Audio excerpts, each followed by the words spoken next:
I don't think there's a musician anywhere who finds himself so at home with what he is doing as you. As a performer, as a conductor, you seem to be perfectly comfortable with Gabrieli and Bach as you are with Beethoven and Schubert, as you are with Hindemith and Shostakovich. And I'm wondering, how is it possible? How can it be for a musician like yourself to be so in tune with all the time periods and so comfortable with everyone? Good teachers. And a lot of curiosity. I've been curious about all kinds of music, even popular music.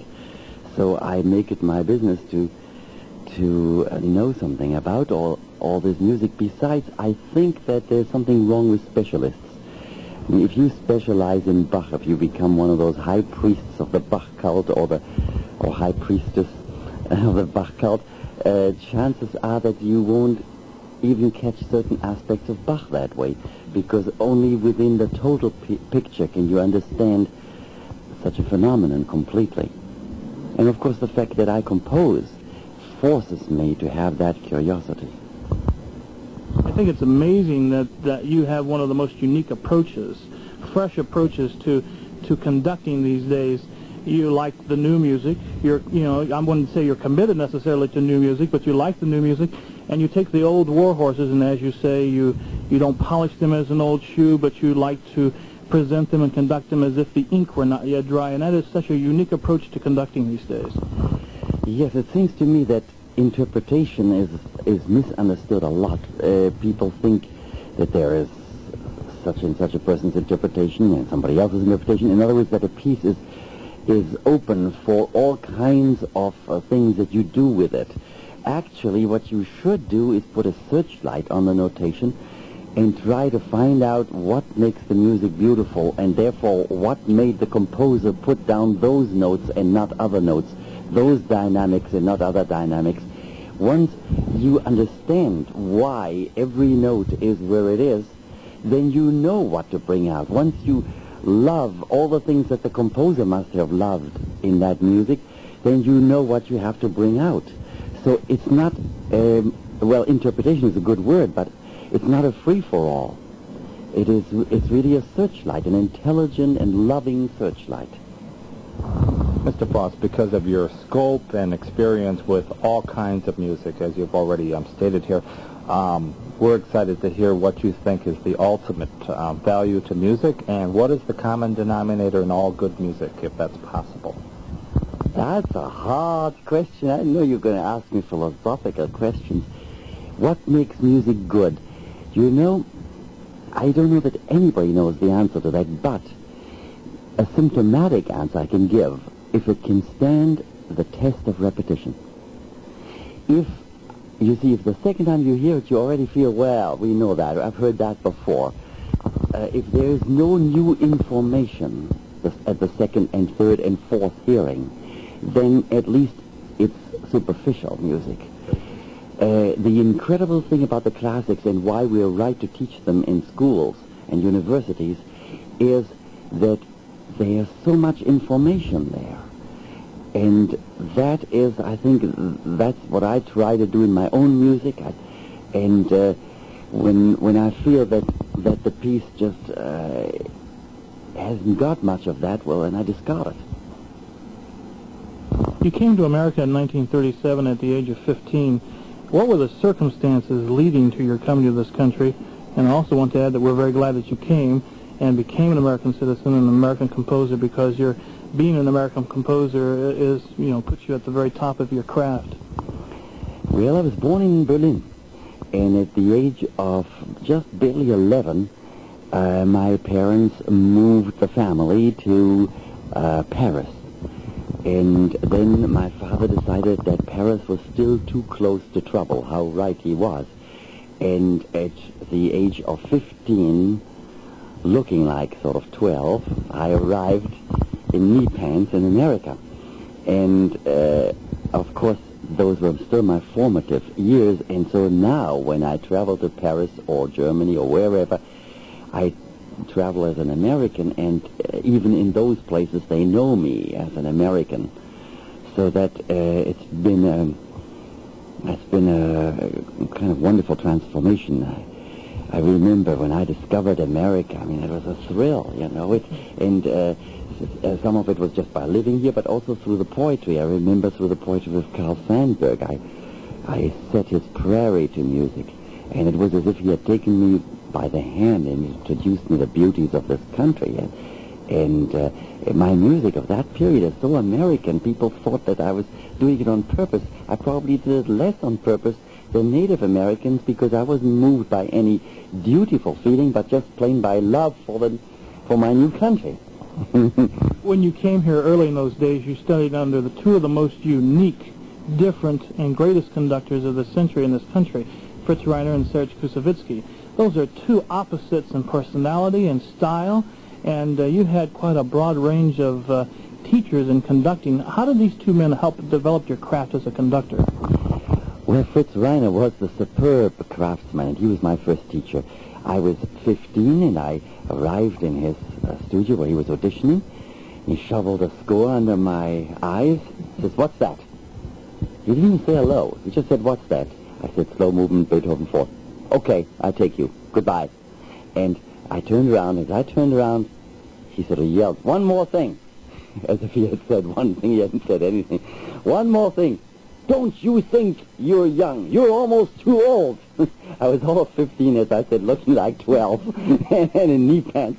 And that was my audition with the great Fritz Reiner. I found him a marvelous teacher, very cruel when he wanted to be cruel to the people that he wanted to discourage. I mean, he wouldn't have any inhibitions about saying to a student at the Curtis Institute, where I studied with him in Philadelphia, to say to the student, "Give it up." Just in the middle of the class, just watching him conduct, "Give it up." But to me, maybe because I was young, but maybe for other reasons, he was wonderful. Always, he was never really warm, but I could sense a warmth underneath that facade. And later on, he offered me the associate conductorship of Chicago, and I turned it down. I said, "But I want my own orchestra." And he hadn't really offered it to me. He had bestowed it on me. He couldn't believe his ears. You know, being a dictator, he doesn't offer. And for a while there, that obscured our relationship a little bit. But I think he understood. I was a composer, and I wanted my own orchestra, and I just didn't want the typical career. That wasn't for me. But he also had to forgive me my studying with Koussevitzky. I wanted to go to Tanglewood. And I was, by that time, all of 70.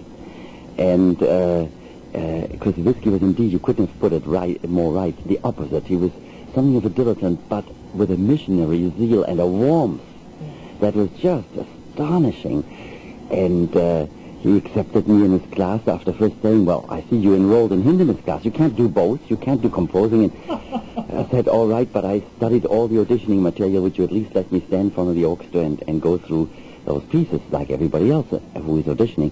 He said, "All right, you can do that, but you can only study one thing." And so after my audition, he said, "If you want, you will have," which is his inimitable English, meant that I was accepted after all.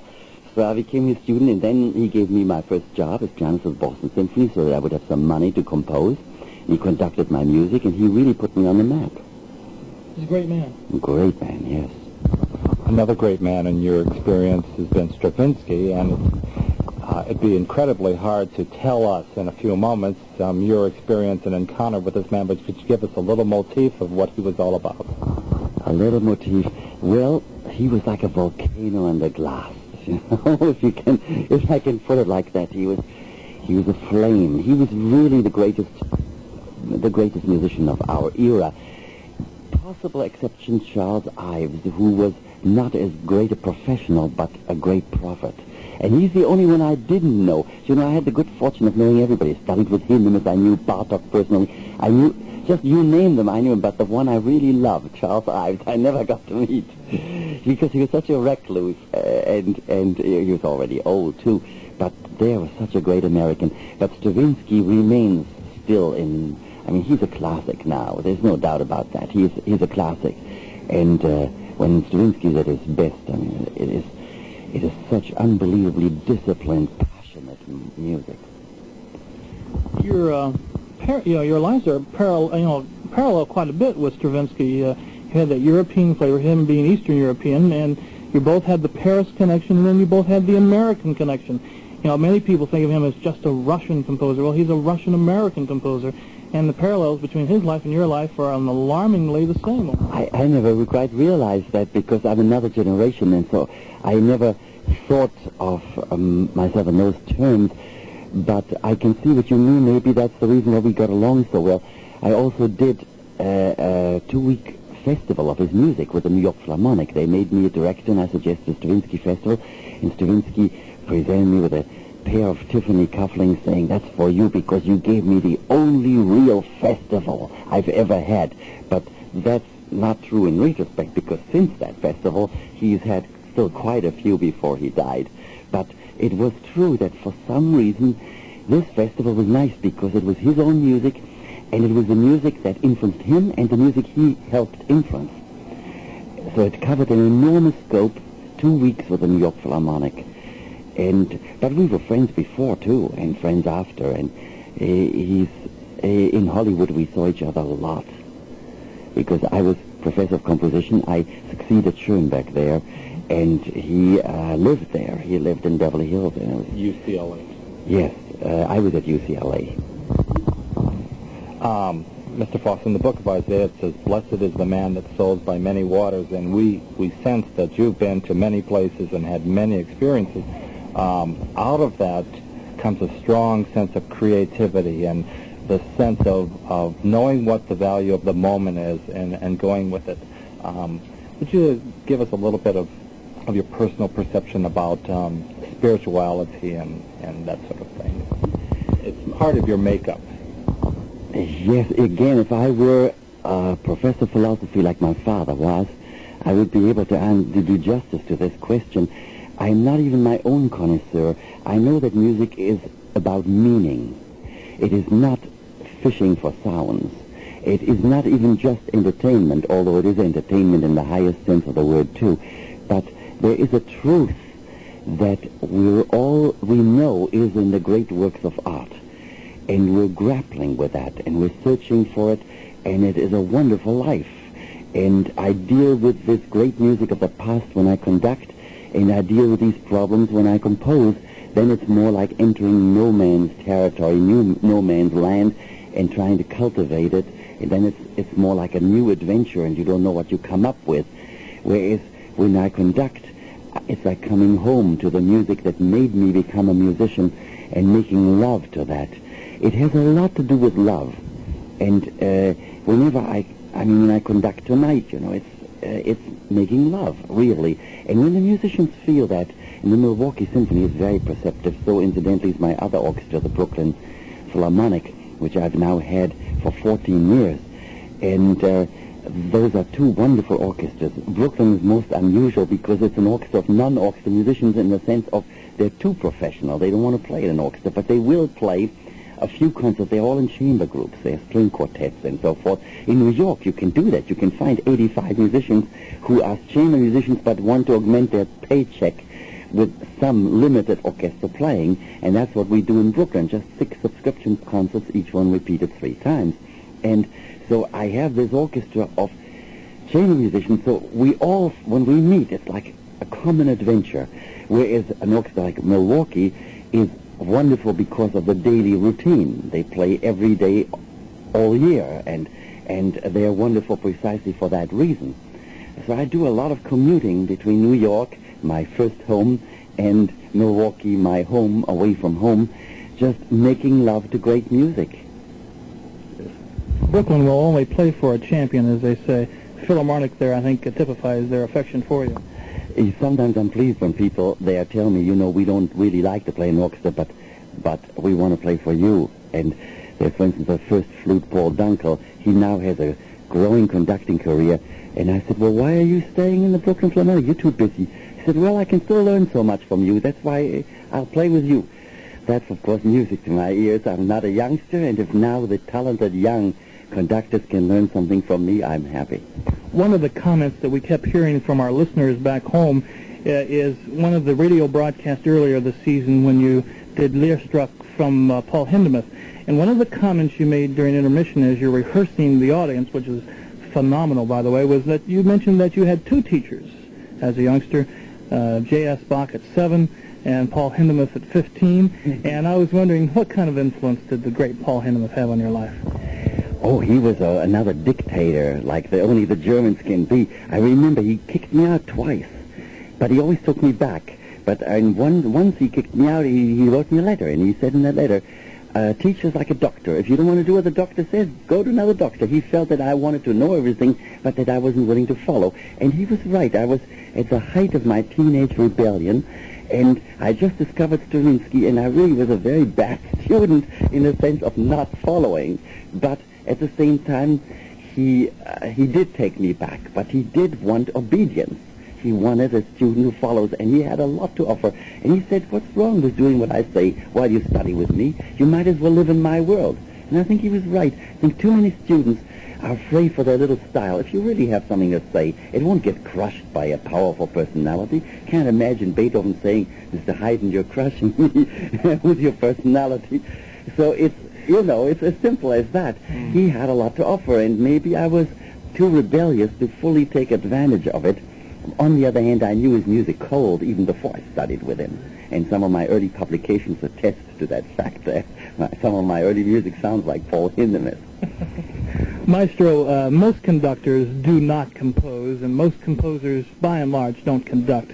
Only a handful do both, and only a handful do it well. You do it extremely well. But what gives you the most satisfaction, conducting or composing? Conducting is immediate gratification. You know, you study a score, you rehearse it, and already at the end of the week there are the concerts and the applause. Composing means endless questioning, doubting, and it's bad for your health. Conductors get old, composers die young, you know. So it's that kind of thing. On the other hand, when you finally finish the work, like at the end of the summer, I finished a double concerto for Yehudi Menuhin, for himself and a protégé of his, Edna Michel, and it's Orpheus and Eurydice. And of course, when you finally finish a work, you know, you get a wonderful feeling of satisfaction. Then when you finally hear it and you're really pleased with what you wrought, that kind of satisfaction is deeper, more lasting probably than any performer satisfaction. There's a little bit of narcissism, a little of the parasitical in every performer, because after all, he gets a lot of the credit for something that should by right go to the composer. On the other hand, he can ruin a piece and he can make it.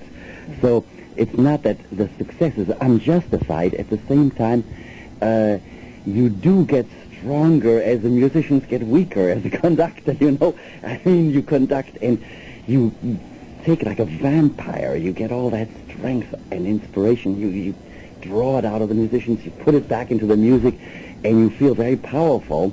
And actually, sometimes I wonder, you know, whether we shouldn't be much more humble as performers. Of all the orchestras and of all the conductors in this country, it seems now that the Milwaukee Symphony Orchestra, under your direction, is keeping alive the music of J.S. Bach in the concert hall. You have a great deal of respect for this composer. When did this begin to manifest itself in your life? With my first piano lesson, it was love at first sight, and but I can't say now that I prefer him to other composers.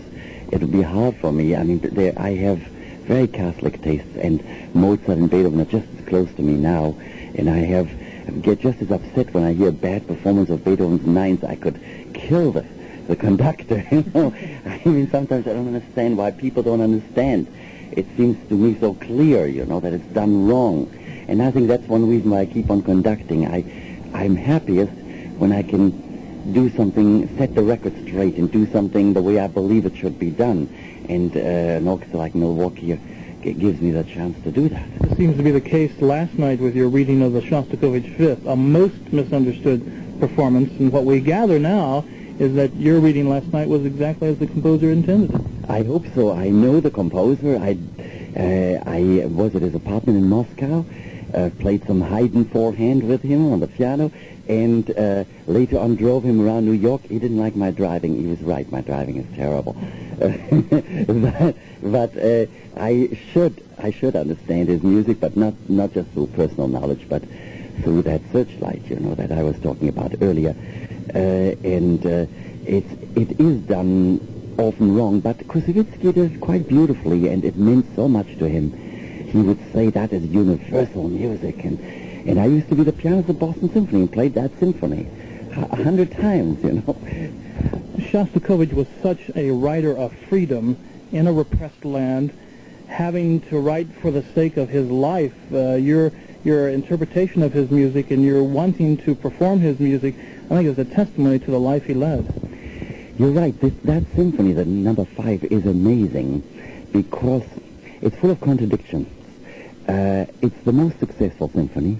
It's also got some very drab, weak passages, but the weaker they are, the more one is amazed by the conviction with which he puts these things across, so that you don't mind those passages. The ending, for instance, is something that Shostakovich himself hated. He said he was forced into a rejoicing ending. But when it's presented with such conviction, you can't quarrel with it. Any other ending seems wrong, even though I know exactly what he means. It is banal, but the conviction in him made it right. So that it's very difficult to criticize it. On one level, you can criticize it. You can say it's full of banality. On the other hand, you can say, well, if it's done that way, it's all right. Whereas somebody else might be more interesting, more refined in every detail, but doesn't have that conviction, and it falls flat. A lot of people prefer the sound of a particular orchestra to a particular composer. For example, Tchaikovsky with Philadelphia, Mahler with Chicago. It's not true of everybody, but that is quite often what you hear. What is the sound of the Milwaukee Symphony, and who do they serve the best? Well, if I am the kind of conductor I hope I am, I don't have a sound, because I wouldn't want to apply one sound like a gravy to the wrong dish.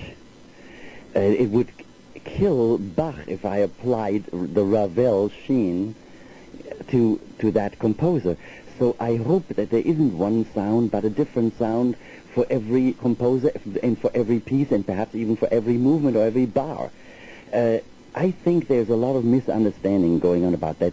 Certainly the orchestras you mentioned are great orchestras, but in the hands of a great conductor, they will do the composer justice, and if someone else conducts it, even though the sound could be accurate for Mahler, it'll be a dull and bad performance if the conductor is a dull vessel through which the music travels. So it doesn't really help to have the right sound. It may hinder to have the wrong sound, but it doesn't help to have the right sound. But then, is there still a distinction between orchestras? If you heard several recordings and didn't know who was who, if you listened to those recordings, could you pick out a Chicago Symphony as opposed to a... You know that I don't think I could, and a very intelligent musician of some fame, I won't mention his name because he may not want this to be public, but he said, you know, I turned on the radio the other day, and I heard a performance of Beethoven's Fifth. Now, I was sure it was Chicago, and then came the announcement, and it was Milwaukee with you conducting. I mean, you see, that could happen to me, too. It could happen to me, too. It's really... The conductor has a lot to do with it. Of course, the conductor is only the teacher. If he has an instrument that is incapable of playing the notes right, then you won't get a great performance. The orchestra there's nothing more wonderful than a great orchestra. But I do think that Milwaukee is now one of the 10 best orchestras in the country. I really think that I am not saying that because it happens to be my orchestra. The name Lukas Foss is beginning to become a household name, even to the very casual classical listener. And one of the reasons I think this is the fact that now the Milwaukee Symphony Orchestra concerts are now heard all over the world through the BBC and through various other channels. This must please you in that your philosophy of music, your philosophy of conducting and organization is now getting world exposure. Yes, I'm grateful for the broadcasts that make our concerts so famous all through the country. I think that all the work we put into each of these programs it's worth it under the circumstances. Yeah, I was curious about possible tours. To me, it would seem natural for you to tour to Minneapolis and to Toronto and some of the Canadian cities. Is that in your consideration? It's going to happen. I think that we've had already some inquiries from European managers and so forth, And we are going to Carnegie Hall again this spring. And when our 2 recordings are coming out, and we plan to make more, we're recording for Pro Arte, and those are real quality recordings. I think the demands for our touring will become so insistent that the money will be there. I think that that's definitely happening. I have one more question, Mr. Foss. It's not really a part of my list, but I can't help but be a little daring to ask it. Computers are here to stay. What inroads have already been made into to music? Yeah, I know electronic music uses a lot of computers and things, but what do you see as the far-reaching effects of computers in the music to come? I find computers fascinating, but of course they're only as good as what you program them to do. The programmer is a kind of conductor, composer, you might say. If you do the programming creatively, something very interesting will come out. But the computer can never really replace the human being. You see, what is a conductor? He's a leader. And what is a leader? He's somebody who's willing to take the responsibility for the failures as well as for the successes. Now, I haven't yet seen a computer taking responsibility. And it's that notion. Also, a leader is somebody who identifies with the musicians, with their lot, with their fate. He has the patience, and he feels for them and with them. No computer can do that. But I'm sure that computers will be wonderful in dissemination and in recording techniques. They can probably make all kinds of dreams come true and give us yet more ideas. So I think they will trigger us to greater heights. I'm all for them. Mr. Foss, there are those who say that symphonic music is dead and that symphonic music has said all that it has to say. I think you are a living refutation of that. I think that in the future, do you see symphonic music in the concert hall? What do you see for the future of symphonic music? Will there be people 25, 30 years from now who will want to go to subscription concerts and hear men like yourself conducting? Historically speaking, you might say that symphonic music goes as far as Bruckner and Mahler took it.